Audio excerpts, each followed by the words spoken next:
The 2009 Aboriginal and Torres Strait Islander Student of the Year is Dasha Newington. Congratulations.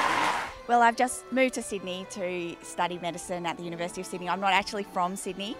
I think I just participate in activities to promote the social determinants of health, so help kids with their education, help them with their self-esteem, feel better about themselves, learn about a healthy lifestyle, just learn about being spiritual health. It's all very important. And I also am part of the Australian Indigenous Doctors Association.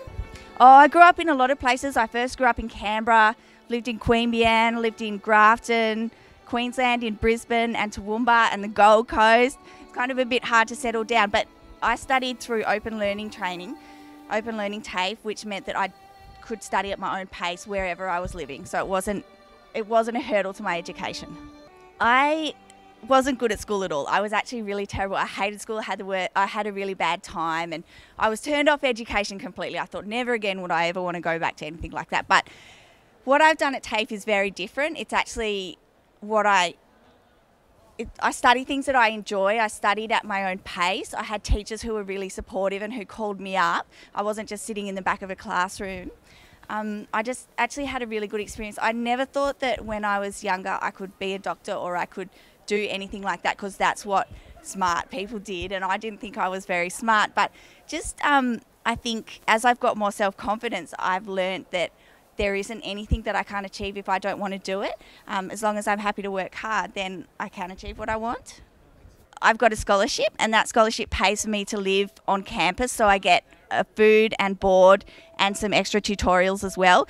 And there are heaps of scholarships out there, financial assistance for Aboriginal people, AB study helps out a bit.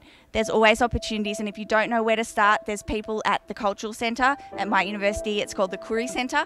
They'll help you with scholarships. They'll help you put the applications in and tell you when they're due. One of my role models, I have never met him, but his name is Charlie Perkins. He's an Aranda man from Central Australia, and he was the first Aboriginal person ever to finish university, and he's been an inspiration for me. He's probably, if it wasn't for him and other Aboriginal people who've been to university, I never would have thought that I could do it.